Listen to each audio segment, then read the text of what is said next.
سے نہایت ہی ادب و احترام کے ساتھ گزارش کر رہا ہوں کہ نشست پہ تشریف رکھیں.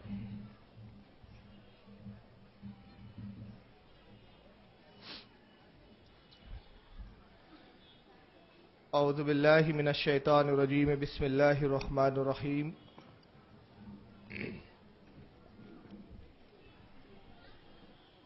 الحمدللہ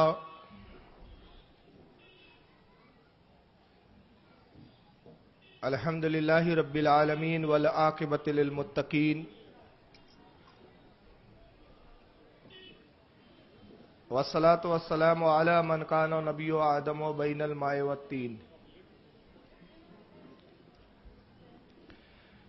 قال اللہ تبارک و تعالی فی القرآن المجید والفرقان الحمید. انما یرید اللہ لیذھب عنکم الرجس اہل البیت ویطہرکم تطہیرا. صدق اللہ العظیم وصدق صادق المصدوق علیہ الصلاۃ والتسلیم. ان اللہ وملائکتہ یصلون علی النبی یا ایھا الذین آمنوا صلوا علیہ وسلموا تسلیما.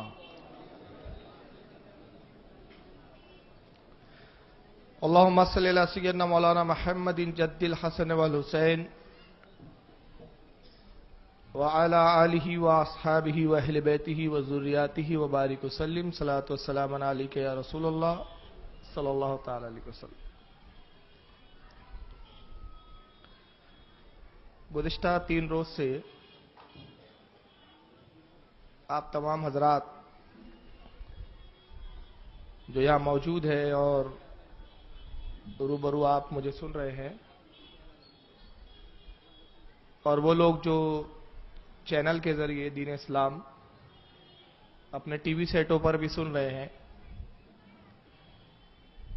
آپ 3 روز سے ملاحظہ فرما رہے ہیں کہ ہم مناقب علی بیان کر رہے ہیں. تحدیث نعمت پر عرض کر رہا ہوں کہ اگر صرف 10 روز تک مناقب علی پر ہی گفتگو کرے چلے تو انشاءاللہ بزرگان دین کے قدموں کے دھول کے صدقے میں 10 دن تک علی پر بول سکتا ہوں. لیکن آج کچھ احباب کہہ رہے تھے کل بھی کہ اگر آپ حضرت علی پر ہی بولتے رہیں گے تو پھر کربلا کب سنائیں گے. مناقب فاطمہ بھی سننا ہے، مناقب امام حسن حسین بھی سننا ہے. بہرحال میں اب آج آپ سے پوچھ رہا ہوں کہ آج بھی ذکر علی کیا جائے کہ آگے بڑھا جائے؟ کیا ارادہ ہے آپ لوگوں کا؟ جی ہاں، ذکر علی چلے آج بھی؟ چلیے ٹھیک ہے. درود شریف پڑھے آپ. اللہم صلی علی سیدنا مولانا محمد عدد معافی علم اللہ صلاۃ دائمۃ بدوام ملک اللہ صلی اللہ تعالی علیہ وسلم. کل ہماری گفتگو چل رہی تھی مولا کائنات کی کچھ شجاعت کو لے کر. حضرت علی کی ذات ایسی ہماگیر ذات ہے اور ایسی خوبیاں اللہ رب العزت نے مولا کائنات میں جمع فرما دی کہ ہر خوبی کے جامع ہیں حضرت امام علی مقام.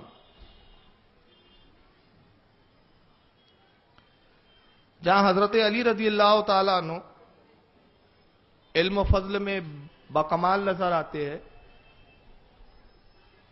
وہیں حسن و جمال میں بھی بے کمال ہے، وہیں شجاعت میں بھی آپ یکتا نظر آتے ہیں. اور نبی پاک صلی اللہ تعالی وسلم سے جو قرب تھا حضرت علی کو، وہ اتنا عظیم تھا اور اتنا قریب کا معاملہ تھا کہ جو دوسرے صحابہ اکرام میں کسی کو بھی میسر نہیں آیا.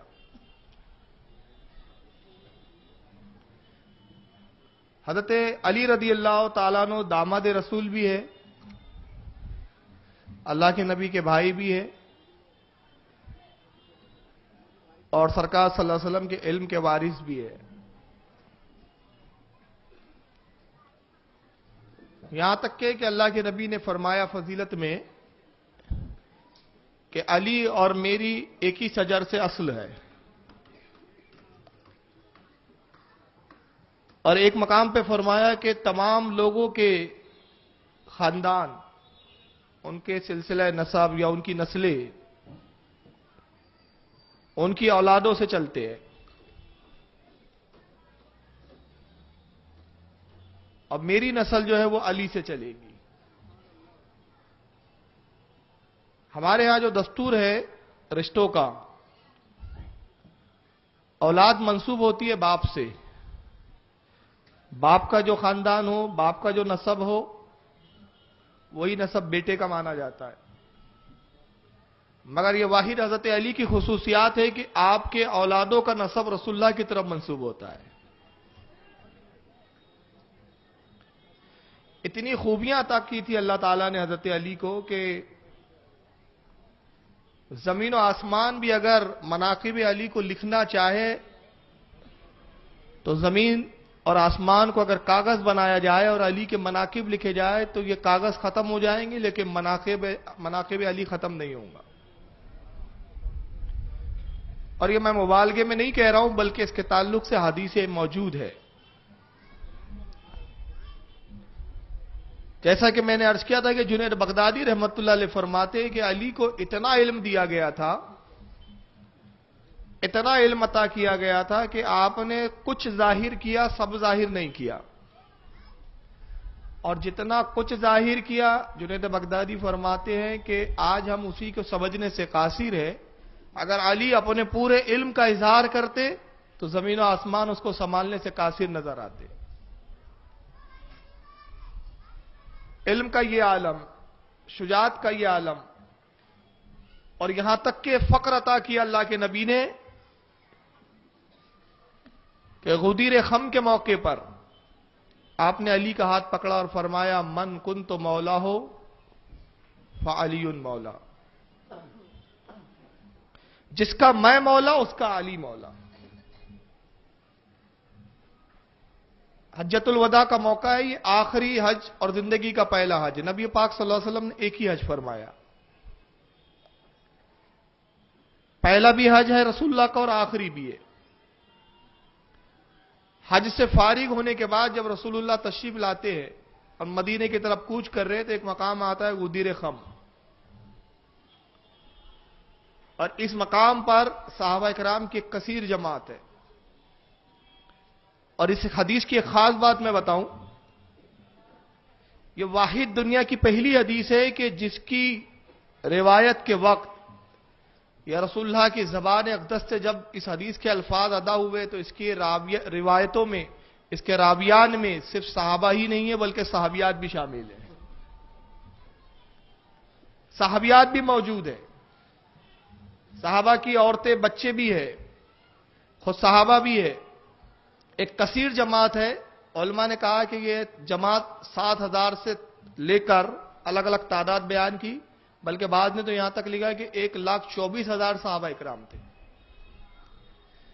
اتنی کثیر صحابہ کی جماعت. اور بلال کو اللہ کے رسول نے حکم دیا کہ بلال جاؤ اذان پکارو. حضرت بلال نے اذان پکاری، اور یہ اذان اس لیے پکاری گئی کہ اذان صرف نماز کے لیے نہیں ہوا کرتی تھی، بلکہ بعض وقت جب رسول اللہ کسی خاص بات کو اپنی امت تک پہنچانا چاہتے تھے تو اذان کے ذریعے بلایا جاتا تھا. جب صحابہ کرام نے بلال کی اذان کے الفاظوں کو سنا، آواز کو سنا، سمجھ گئے کہ نماز کا موقع تو نہیں ہے، یہ اذان دی جا رہی یقیناً کوئی خاص بات ہے. ایک میدان میں سب جمع ہو گئے. اللہ کے رسول صلی اللہ علیہ وسلم علی کو آواز دیتے، کہاں ہے علی؟ حضرت علی قریب آتے ہیں، اور جب قریب کیا تو انداز تکلم دیکھے رسول اللہ کا. یہ نہیں کہا کہ علی کی میں جو فضیلت بیان کر رہا ہوں اس کو سنو، پہلے فرمایا کہ کیا میں تمہارے نفسوں سے زیادہ تمہارا مالک نہیں ہوں؟ صحابہ عرض کرتے یا رسول اللہ بے شک آپ ہمارے نفسوں پر ہم سے زیادہ آپ مالک ہیں. فرمایا کیا میں تمہاری جان سے زیادہ قریب نہیں ہوں؟ صحابہ عرض کرتے یا رسول اللہ آپ ہماری یقیناً جان سے زیادہ قریب ہے. کہا کیا جو اللہ نے مجھ پر نازل کیا میں نے تم تک نہیں پہنچایا؟ صحابہ نے کہا بلا بے شک آپ نے پہنچا دیا. کہا سنو، جس کا میں مولا علی اس کا مولا، جس کا میں مددگار اس کا علی مددگار، جس کا میں آقا علی اس کا آقا، جس کا میں سردار علی اس کا سردار۔ جب صحابہ نے یہ اعلان سنا تو سب سے پہلے حضرت عمر رضی اللہ تعالیٰ عنہ حضرت علی کی طرف بڑھتے، حضرت علی سے مصافحہ کیا، اپنے ہاتھ کو حضرت علی کے ہاتھ میں دیا اور کہا علی، عمر ابن خطاب کی جانب سے مبارکباد قبول کیجئے، آج سے آپ پوری کائنات کے مولا ہو گئے ہیں۔ آپ صرف اس جگہ کے موجودہ صحابہ کے مولا نہیں ہیں، بلکہ قیامت تک جتنے مومنین ہیں سب کے مولا ہے، سب کے آقا ہے۔ میں مبارکباد پیش کرتا ہوں، پھر یک کے بعد دیگر صحابہ مبارکباد پیش کرتے رہے۔ اب چونکہ صحابہ سے لے کر قیامت تک جتنے انسان تھے، ہیں اور آئیں گے، سب کے مولا حضرت علی ہے، سب مومنوں کے مولا علی ہے، کیونکہ نبی نے فرمایا کیا میں مومنوں کی جان سے زیادہ قریب نہیں ہوں؟ لفظ یہاں مومن کا آپ نے انتصاب کیا ہے، انتخاب جو لفظ کا ہوا ہے یہاں پر مومن، تو اب مومن میں تو فرشتے بھی ہیں، مومن میں جو ہے جنات بھی ہے، مومن میں ملائکہ بھی ہے، حورے بھی ہے، اور مومن میں صرف انسان ہی نہیں ہے بلکہ جتنی پوری کائنات ہے یہ سب مومن ہے، کیونکہ یہ اللہ کے حکم کے تحت چلتی ہے۔ تو اب یہ پوری کائنات جو اللہ کے حکم پہ چل رہی ہے سب مومن ہے، اور رسول نے کہا کہ میں ہر مومن کی جان سے زیادہ قریب، ہر مومن کے نفس سے زیادہ قریب، اور جس کا میں مولا علی اس کا مولا۔ گویا آپ دوسرے لفظوں میں کہا کہ جس کا میں مولا تو میں پوری کائنات کا مولا اور علی بھی پوری کائنات کے مولا۔ اب پوری کائنات کی چونکہ مولا اس لیے کہا جاتا ہے مولائے کائنات۔ اب کچھ لوگوں کو بڑا اختلاف ہوا اس لفظ سے، کہا مولا تو اللہ ہے،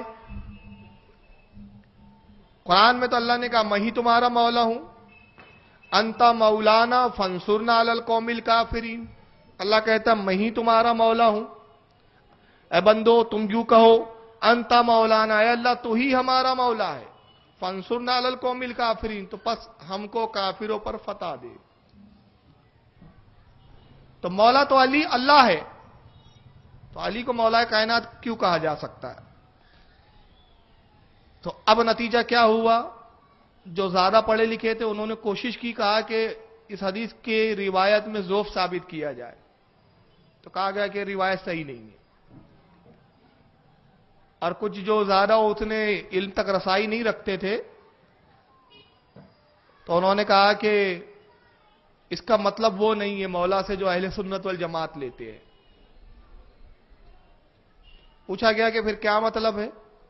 کہا مولا کہہ سکتے لیکن مولا کائنات مت کہیے، مسلمانوں کے مولا ہے، اور مولا سے یہاں مراد یہ ہے کہ دین کا مسئلہ جس طرح رسول اللہ بتاتے تھے اس طرح علی بتائیں گے، تو دین سمجھنا ہو جیسے مجھ سے سمجھتے تھے ویسے علی سے سمجھنا۔ مولا سے یہاں مراد مددگار نہیں ہے۔ اب پورا اہل سنت والجماعت کا جو مذہب ہے، ہمارے مذہب میں یہ خصوصیت کے ساتھ ہے کہ ہم اللہ کی عطا سے بہت سارے شخصیات کو حاجت روا سمجھتے ہیں، اور ان تمام حاجت رواؤں میں سب سے بڑھ کر حاجت روا علی کی ذات اور علی کے آقا رسول اللہ صلی اللہ علیہ وسلم۔ تو اب ان کو یہاں شرک کی بو محسوس ہوئی، تو انہوں نے کہا کہ نہیں، یہ عقیدہ رکھنا کہ علی مددگار ہے یہ شرک ہے۔ چنانچہ ابھی پروجیکٹر پروگرام تو نہیں ہے، ورنہ میں وہ کلپ دکھاتا سناتا۔ مولوی توصیف الرحمان ہے، معراج ربانی ہے، طالب الرحمان ہے، جتنے غیر مقلد نبی موجودہ ہے، سب کا کہنا ہے کہ مولا تو اللہ ہے، علی کو اگر کسی نے مولا کہہ دیا تو اس نے شرک کر لیا، اس لیے کہ مولا ہونا اللہ کی شان ہے، مولا وہ نہیں ہوتا جو خود تکلیف میں آ جائے۔ اور دلیل یہ دی، کہا کہ اگر وہ مولا ہوتے، سب کے مددگار ہوتے، تو امام حسین جب قتل ہو رہے تھے تو وہ خود ان کو کیوں نہیں بچایا؟ خود شہید ہوئے تو اپنے آپ کو نہ بچا سکے؟ عالم یہ تو ہے کہ غزوہ خیبر کے موقع پر جب رسول اللہ نے بلایا تو ان کی آنکھیں دکھ رہی تھی، آنکھیں آئی ہوئی تھی، آنسوں پہ چشم میں مبتلا تھے، تو جو اپنی مصیبت دور نہیں کر سکتا وہ تمہارا مددگار کیسے ہو سکتا ہے؟ یہ دلیل ہے۔ تو اس کے ضمن میں بات ایک بتاتا ہوں کہ اختیار ہونا اور ہے، اختیار کا استعمال کرنا اور ہے. زمین آسمان کا فرق ہوتا ہے. ایک بچہ نافرمانی کر رہا ہے، کیا اس کے باپ کو اختیار نہیں کہ اٹھے اور اپنے بیٹے کو ایک زوردار تماچا لگا دے؟ اختیار ہے، مگر ہر بار باپ اپنے اختیار کا استعمال نہیں کرتا. بعض اوقات بچے کو دیکھتا ہے، گھور کے دیکھتا ہے، صرف سمجھتا ہے کہ گھور کے دیکھنے سے اس کا کام ہو جائے گا. بعض اوقات زبان سے ڈانٹ دیتا ہے، اس کو تنبیہ کرتا ہے. تو کوئی یہ کہے گا کہ باپ مجبور ہے، اس اپنے بیٹے کو مار نہیں سکتا. کہا جائے گا مار تو سکتا ہے لیکن اختیار کا استعمال نہیں کر رہا ہے. اختیار کا ہونا اور ہے، استعمال کرنا اور ہے. تو بخدا علی صاحب اختیار تھے، بخدا علی اپنی بھی مدد کر سکتے تھے، لیکن اس لیے نہیں کیا کہ وہ رب کی رضا پر راضی رہا کرتے تھے. اور اگر اس پہ یقین نہ ہو تو آئیے ایک حدیث پیش کرتا ہوں میں. حضرت علی فاقے سے ہے، مسلسل کئی روز سے فاقہ چل رہا ہے، اور واقعہ مکے کا ہے. جب کئی دن فاقے کو ہو گئے، کسی طرح سے ابو جہل کو پتا چل گیا. کفار و مشرکین کیا کرتے تھے؟ ٹوہ میں رہتے تھے مسلمانوں کی، کیا چل رہا ہے، کیا معاملات ہیں ان کے کاروبار کے کیا حالات ہیں، گھریلو کیا حالات ہیں، ٹوہ میں رہتے تھے ہمیشہ. ابو جہل کو پتا چلا کہ علی تو فاقے سے ہے. عتبہ شیبہ کے پاس آتا ہے، کہتا ہے عتبہ مجھے معلوم ہوا ہے کہ علی کے گھر میں غربت کا یہ حال ہے، کئی روز سے علی کے گھر میں چولہا نہیں جلا ہے. اگر موقع ملے تو اس بات پہ ہم علی کو پریشان کریں گے، تانا زنی کریں گے. عتبہ نے کہا یار اچھا موقع آیا. اتفاق کی بات یہ سب بیٹھے ہوئے تھے. ایک دن حضرت علی کا گزر ہوا. اب یہ سوچ رہے تھے کہ کس طرح سے علی کو پریشان کرے، کس طرح سے تانا زنی کرے، کس طرح سے ان پہ ٹونٹنگ کی جائے. ایک عجیب واقعہ ہوا کہ ایک مسلمان سائل مانگنے والا آتا ہے اور علی کے قریب آ کے سلام کرتا ہے. السلام علیکم اے داماد، اے علی ابن ابی طالب. اس وقت نکاح نہیں ہوا تھا. اے علی ابن ابی طالب، تجھ پر اللہ کا سلام ہو. کہا سائل کہو کیا بات ہے؟ کہا میں 2 روز سے بھوکا ہوں، کچھ کھانے کے لیے عطا کرو، کچھ دو مجھے. حضرت علی نے فرمایا کہ اللہ تعالیٰ صبر کرنے والے کو پسند کرتا ہے، تو صبر کر، صبر کر. تبھی ابو جہل کہتا ہے دیکھو وہ سائل مانگ رہا ہے اور علی نے اس کو واپس کر دیا ہے. اب میں ایک جملہ کہوں گا، تم سب کہہ لگانا، ہنسنا، میرا ساتھ دینا. کہا ٹھیک ہے. بس تبھی ابو جہل ایک جملہ کہتا ہے علی لوٹا دیا اس سائل کو. ارے تو کیا اس کو کھلائیں گا؟ جو تو خود بھوکا ہے تو اس کو کیا کھلا سکتا ہے؟ محمد کے دین نے تجھے کیا دیا سوائے مفلسی اور فاقے کے؟ معاذ اللہ. اے علی اگر تو ہمارے معبودوں کی عبادت کرتا، لات و عزا کی تعظیم کرتا، آج تو ہماری طرح مالا مال ہوتا، مال سے بھی مالا مال ہوتا اور شکم سیر ہوتا. مگر تجھے محمد کے دین نے دیا کیا ہے سوائے مفلسی کے، سوائے غربت کے، سوائے فاقوں کے؟ جب یہ طنز کیا ابو جہل نے، سارے ہنسنے لگے. عتبہ بھی ہنس رہا ہے، شیبہ بھی ہنس رہا ہے، کہہ لگا رہے، مذاق اڑا رہے. مولا کائنات کو جلال آتا ہے اور اس جلال کے عالم میں اس ساحل کو آواز دیتے جو جا چکا تھا، دور تک جا چکا تھا. آواز دیا ہے ساحل قریب آ. ساحل قریب آتا ہے، فرمایا اپنے ہاتھ کو کھول. اس نے ہاتھ کو کھولا اور اس کے ہاتھ پر حضرت مولا کائنات نے تھوک دیا، اپنا لعاب ڈال دیا. ابو جہل نے اس منظر کو دیکھا تو پھر دوسرا طنز کرتا ہے اے علی ہم پر بس نہیں چلتا تو اس بیچارے مانگنے والے پر اپنا روب ڈالتے ہو، تھوکتے کیوں ہو؟ اگر ہمت ہو تو ہمارا جواب دو. کیا ہم نے غلط کہا کہ محمد کے دین نے تجھے سوائے مفلسی کے اور غربت کے کچھ نہیں دیا؟ حضرت علی نے ان کے اس بات کو کوئی توجہ نہیں دی. ساحل سے کہتے مٹھی کو بند کر. ساحل نے مٹھی بند کی، کہا کھول. اور جب ساحل مٹھی کھولتا ہے تو منظر کیا ہے کہ اب وہ تھوک نہیں ہے بلکہ سونے کا سکہ ہتھیلی پہ رکھا ہوا ہے. فرماتے قسم خدا کی میں وہ ہوں کہ اگر تھوک دوں تو سونا بنا دوں، مگر میں رب کی رضا پر راضی رہتا ہوں.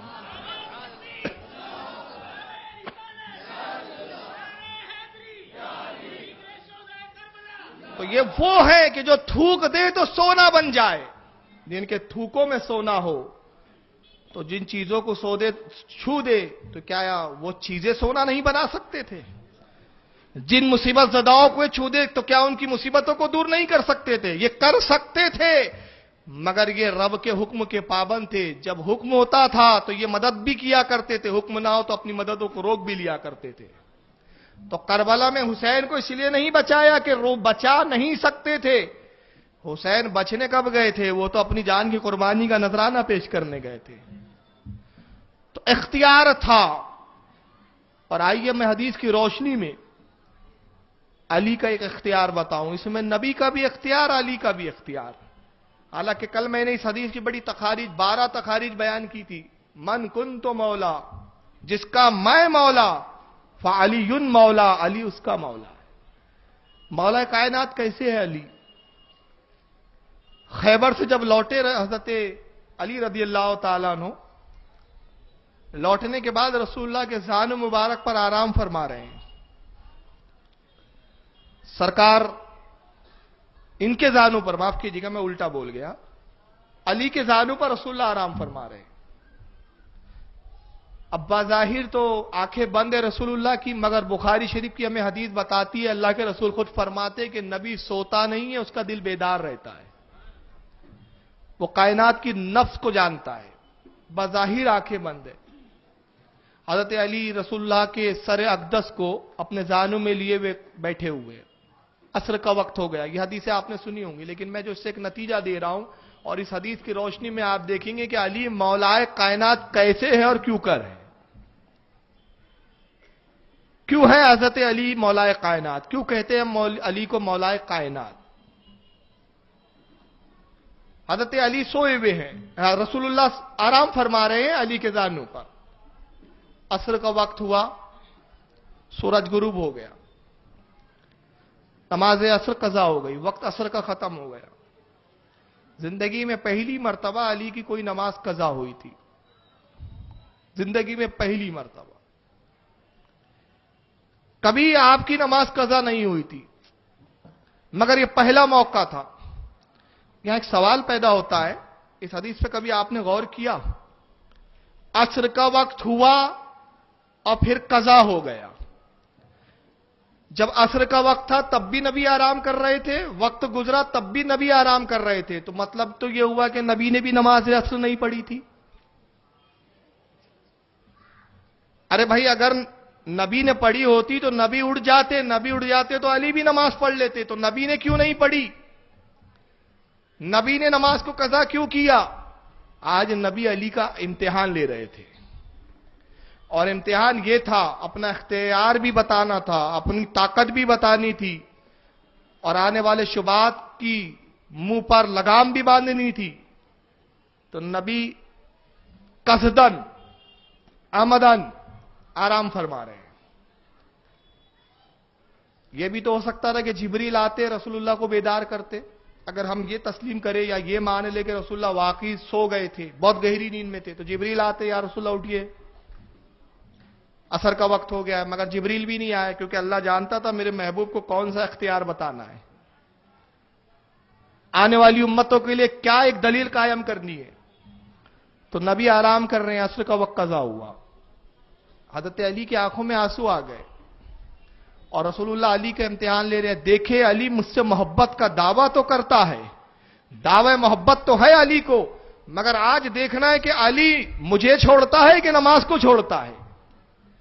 اب نماز ہے افضل العبادات، عبادت میں سب سے افضل ہے نماز.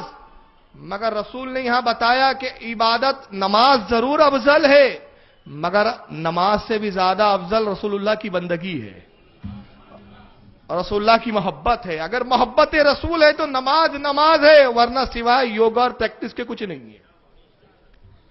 اب ایک اور بات یہاں میں عرض کرتا چلوں، علی عبادت کو عبادت کی طرح ادا کرتے تھے. علی عبادت، یہ ایک سوال آیا میں عرض کر دوں. حضور صلی اللہ علیہ وسلم کے ساتھ درود شریف پڑھیں تو صلی اللہ علیہ وسلم، میں اس تعلق سے ایک مسئلہ بتا دوں. دیکھیے، بیان کی جو روانگی ہوتی ہے اس میں کئی بار جیسے میں علی کہہ رہا ہوں تو رضی اللہ عنہ نہیں کہہ رہا ہوں، تو یہ بے ادبی نہیں ہے. کیونکہ مسئلہ یہ ہے کہ مجلس میں ایک بار امام طحاوی رحمۃ اللہ علیہ فرماتے ہیں کہ مجلس میں جب رسول اللہ کا نام آئے ایک بار بھی اگر درود شریف پڑھ لیا تو واجب ادا ہو گیا، بار بار پڑھنا مستحب ہے. تو بہرحال وہ بے ادبی پہ اس کو محمول نہ کیا جائے. یہ بیان کی ایک روانگی ہوتی ہے، خطابت کا ایک انداز ہوتا ہے کہ جس میں ہر جگہ اب آپ پورا نام لیں حضرت علی رضی اللہ عنہ، تو وہ بیان کی چاشنی میں پھر کمی آتی ہے.